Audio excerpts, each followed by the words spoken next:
യാത്ര തുടരുമ്പോൾ ഞാൻ ഈ ഗാന്ധിജിയെക്കുറിച്ച് തന്നെ ചിന്തിക്കുന്നത്. ഈ ഗാന്ധിജി പലപ്പോഴും നമ്മളിന്ന് ചിന്തിക്കുന്നത് പോലെ ഒരു അമാനുഷനായ ഒരു വ്യക്തിയൊന്നും ആയിരുന്നില്ല, ഒരു സാധാരണ മനുഷ്യൻ തന്നെയായിരുന്നു.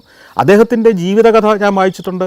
ഇതിൽ നിന്നൊക്കെ ഞാൻ മനസ്സിലായിട്ടുള്ളത് ഗാന്ധിജി ഒരു സൈദ്ധാന്തികൻ അല്ലെങ്കിൽ ഒരു രാഷ്ട്രതന്ത്രജ്ഞൻ എന്ന നിലയിൽ ലോകം മുഴുവൻ ആരാധിക്കുന്ന ഒരു വ്യക്തിയാകുമ്പോൾ തന്നെ വ്യക്തി ജീവിതത്തിൽ പല പോരായ്മകളുള്ളൊരു മനുഷ്യനായിരുന്നു. ഇദ്ദേഹം അഹിംസയുടെ പാതയിലൂടെ പോയിരുന്ന ഇദ്ദേഹം ഭാര്യ കസ്തൂർബയെ പലപ്പോഴും മർദ്ദിക്കുകയും വഴക്കുണ്ടാക്കുകയും ഒക്കെ ചെയ്തിരുന്നു എന്ന് പല പുസ്തകങ്ങളിൽ വായിച്ചിട്ടുണ്ട്.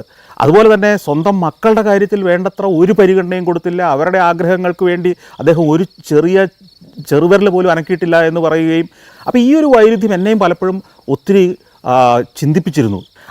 എൻ്റെ ആ സംശയം മാറ്റിത്തന്നത് സീനിയറായിട്ടുള്ള ഒരു സിവിൽ സർവീസ് ഉദ്യോഗസ്ഥനാണ്. ഒരിക്കലും ഡൽഹി വെച്ച് ഞങ്ങളിങ്ങനെ ചർച്ച ചെയ്യുമ്പം അദ്ദേഹത്തിൻ്റെ അടുത്ത് പറഞ്ഞു, നിങ്ങൾ ഗാന്ധിജിയെ കാണേണ്ടത്, ഗാന്ധിജിയെ ഇഷ്ടപ്പെടുന്നത് നല്ലൊരു ഭർത്താവ് എന്നതിൻ്റെ പേരിലല്ല, ലോകത്തിലെ ഏറ്റവും മികച്ച പിതാവ് എന്നതിൻ്റെ പേരിലല്ല, രാഷ്ട്രതന്ത്രജ്ഞൻ എന്ന നിലയിലാണ്, ചിന്തകൻ, സൈദ്ധാന്തികൻ എന്ന നിലയിലാണ്. ചരിത്ര പുരുഷന്മാർ ഓരോരോ ലക്ഷ്യത്തിന് വേണ്ടിയാണ് ജനിച്ചിരിക്കുന്നത്. ആ ലക്ഷ്യം അവർ സാധ്യമാക്കിയോ എന്നത് മാത്രമേ നമ്മൾ വിലയിരുത്തേണ്ടതുള്ളൂ എന്നുള്ള പാഠം ഞാൻ പഠിച്ചത് ഈ ഗാന്ധിജിയെക്കുറിച്ച് ഈ മുതിർന്ന സിവിൽ സർവീസ് ഉദ്യോഗസ്ഥൻ എനിക്ക് പറഞ്ഞു തന്നൊരു കാര്യത്തിൽ നിന്നാണ്.